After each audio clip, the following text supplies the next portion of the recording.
जो कहना है फटाफट कहो, कम से कम शब्दों में। सर मैं आपके पास एक बहुत ही निश्चित उद्देश्य से आया हूँ सर। मैं बहुत गरीब आदमी हूँ सर। और तुम्हें लगता है मैं यहाँ पैसे बांटने के बैठा हूँ? अरे नहीं sir, kindly leave my place, मुझे मेरा काम करने दिया जाए। अरे सर, मैंने जिस प्रोफेशन का दामन थामा है वो है प्राइवेट डिटेक्टिव एजेंसी।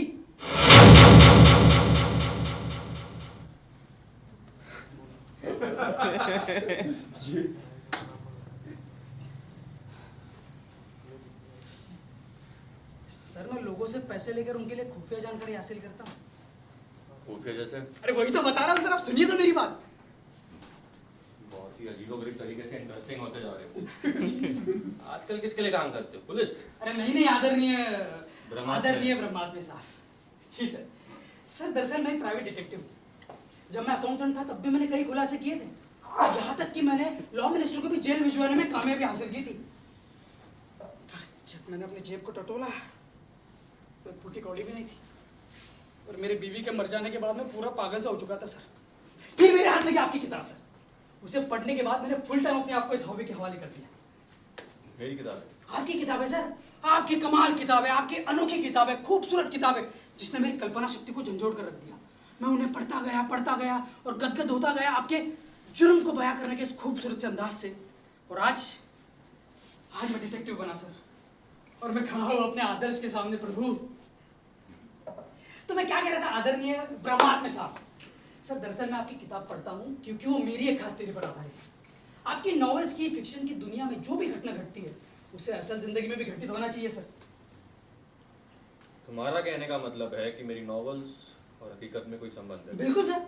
आज आपको वर्ल्ड लिटरेचर में सबसे खूबसूरत और रोमांटिक मर्डर सीन्स लिखने के लिए जाना जाता है। देखो मिस्टर, मैंने कभी मर्डर्स को ग्लोरीफाई नहीं किया। सर एक डिटेक्टिव के तौर पर आपने क्या कोशिश की या क्या कर डाला इसमें मेरा कोई इंटरेस्ट नहीं। दरअसल ये मेरे थीसिस का विषय है सर। आज आपको हिंदुस्तान में मौत के रंगीन सौदागर के नाम से जाना जाता है।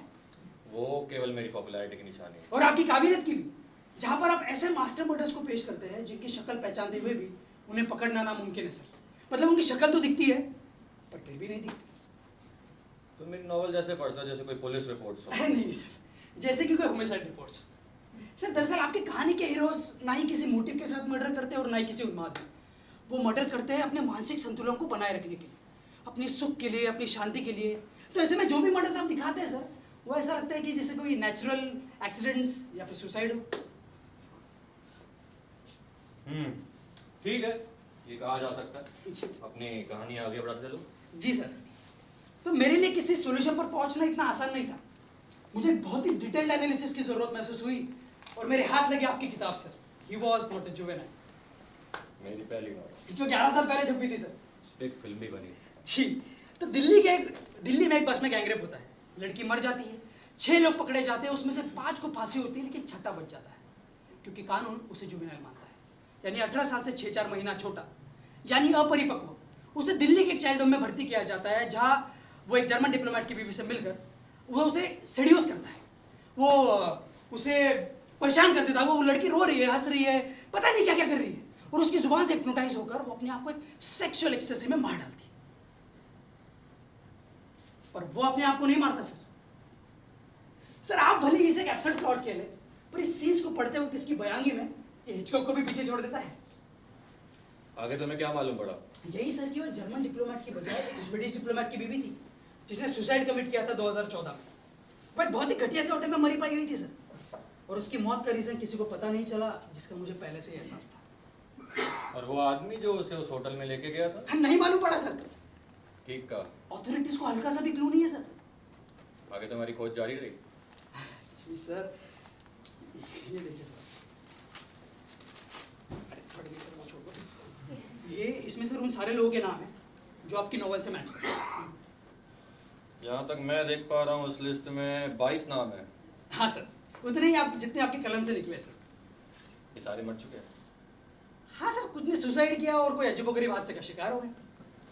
सुबी साहब, कहना पड़ेगा आपकी लिस्ट काफी अनोखी है और लाजवाब भी। Thank you sir. सर ये तो मेरी 10 साल की क्रिमिनोलॉजिकल इन्वेस्टिगेशन का परिणाम है सर। सर ये हादसे जहाँ कहीं भी हुए हैं वहाँ किसी न किसी रूप में आप साक्षात मौजूद थे सर। सच में? आप दिल्ली में थे जहाँ वो स्वीडिश औरत मरी, आप अहमदाबाद में थे जहाँ वो लड़की मरी, करेक्ट। और आप ऐसे ही उन 20 जगह मौजूद थे सर जहाँ वो 20 लोग मरे। यानी कोलकाता में सोना, आसाम में बिलगिरी और केरला में नेदुमपुरा। और आप हर जगह मेरे पीछे लगे हुए थे जनाब सूफी। अरे सर जहाँ आप थे बाबा मैं था सर। फिर तो काफी महंगा सौदा पड़ा होगा आपको, मतलब इतना खर्च। तबाही की हद तक सर, मैंने पेट काट काट के ये यात्रा की है। बस एक जगह मैं आपके पास नहीं पहुंच पाया सर, वो थी आपकी साउथ अमेरिका की यात्रा 7 साल पहले। कोई फायदा भी नहीं होता सूफी साहब, क्योंकि वहां तो मैं सिर्फ हाथी को शिकार करने जाया करता था। तो उसके अलावा सर मैं हर जगह आपके आसपास ही मौजूद था लगातार। मेरी जिंदगी में मिले हुए सबसे जबरदस्त आदमी हो सूफी। जी सर, बहुत बहुत शुक्रिया सर। सर फिर जो अगला सवाल मेरे दिमाग में आया, जो कि आना ही था, वो ये कि आपके काम और इस इत्तेफाक में क्या संबंध है? क्या मालूम पड़ा? यही सर कि मौजूदा परिस्थितियों को देखते हुए हमें सारे कातिलों को एक कातिल मानना पड़ेगा। आपकी कहानी के सारे हीरोज कामोबेशी के साथ किसी एक शख्सियत के मालिक थे सर, और माफ कीजिएगा आदरणीय ब्रह्मात्मा साहब, वो आप थे। तुम्हारा कहने का मतलब है कि मैंने ही हर बार 21 बार सर। भाई, अरे 21 बार सर, वो हैदराबाद की बेगम वाला केस अभी तक कंफ्यूजिंग है। अच्छा चलो ठीक है, मान लिया तुम्हारे हिसाब से मैंने 21-22 लोगों को मारा है। सर ये मेरा ठोका बजाया ठोस परिणाम है। मैं इस वक्त ना केवल अपने समय के एक महान जीनियस के सामने खड़ा हूँ सर, बल्कि हिंदुस्तान का सबसे खूंखार हत्यारा भी मेरे सामने खड़ा हुआ है सर। 21 सर। अच्छा यार, मान लिया तुम्हारे हिसाब से मैंने 22 लोगों को मारा है, पर तुम्हें लगता है कि ये लोग ये सब कहानी सुनना पसंद सर पसंद करेंगे क्योंकि ये कहानी उन्हें मजबूर कर देगी सर। बैठो, अरे बैठो। तो जनाब सूफी, अब क्या चाहते हो तुम मेरे से? एक छोटा सा प्रश्न सर, बोलो। मेरी पीठ तब तक आती है सर। बस और बोलो। सर ये है कि सर मैं खोखला हो चुका हूँ तन मन और धन से। मैं शांति से अपने दिल में उमंग और चेहरे पर मुस्कान लिए इटावा लौट जाऊंगा सर, बशर्ते ज्यादा नहीं सर, बस 25,000 रुपए हर महीना आप मुझे दे दीजिए सर, ताकि मैं आपकी जिंदगी में एक अच्छा सा रोल अदा कर सकूं, आपका प्रशंसक और दावेदार बनकर सर। सूफी साहब, मैं भी इस वक्त एक कन्फेशन करना चाहता हूँ। जी सर। तुम मेरी जिंदगी में मिले हुए सबसे महान आदमी हो। तुम्हारे टैलेंट और तेज दिमाग ने तुम्हें कहीं गलत नहीं पहुंचा है। Thank you sir. तुम बिल्कुल ठीक निष्कर्ष पर पहुंचे हो, यस। इसलिए आज मैं ये सब कबूल करता हूँ। आप कबूल करते हैं सर? मैं कबूल करता हूँ। यानी आपने पूरे 21 को मारा है? पूरे 21, ना कि ज्यादा ना कम। हे भगवान, मेरा भगवान जानता है मेरी जिंदगी इस पल से आगे नहीं जाती। ये पल महान है प्रभु। वाकई सूफी साहब, ये पल बहुत महान है, आपकी जिंदगी इससे आगे नहीं जाती, पर बावजूद सारी सावधानी और समझदारी के तुमसे एक चूक हो गई। तुम्हें कहीं से ये नहीं लगा इस तरह मेरे कमरे में आकर मेरी निजी जिंदगी के बारे में इतने गहरे तक सुनाना खतरे से खाली नहीं था? मतलब आप मुझे मार भी सकते सर? बिल्कुल सर। तुम बहुत बड़े गधे हो गड़बड़ सूफी। तुमने अपनी जिंदगी की सारी जमा पूंजी इस तुच्छ चीज की खोज में लगा दी, और इसके लिए तुम सजा के पाए। मुझसे किसी पैसे की उम्मीद मत करना, तुम्हें उम्मीद करनी चाहिए तो किसी और चीज। चलो अब चीखो चिल्लाओ, मदद के लिए पुकारो। मगर क्यों सर? मुझे नया प्लॉट चाहिए था, नया प्लॉट मतलब सर? और वो मुझे मिल गया। सर मैं समझा नहीं सर कुछ भी। क्या आप ये पिस्तौल क्यों निकाल रहे हैं सर? आ गया है नया काम शुरू करने का। सर मैं समझा नहीं सर, मैं चला जाऊंगा सर, मैं यहाँ से निकल जाऊंगा, मैं ईटा वाला हो जाऊंगा, मैं पीछे मुड़कर कभी नहीं देखूंगा सर, मुझे छोड़ दो सर। तुम्हें अभी समझ में नहीं आया मैंने पिस्तौल क्यों निकाली है? नहीं सर। तुम्हें लग रहा है मैंने ये तुम्हें डराने या भगाने के लिए निकाली है? मुझे बचाओ, मुझे बचाओ कोई। आए कोई? अबे तू रास्ते से साले। मैं सिर्फ आर्टिस्ट मुझे छोड़ दो सर, मैं चला जाऊंगा। Case number 23। 22 सर।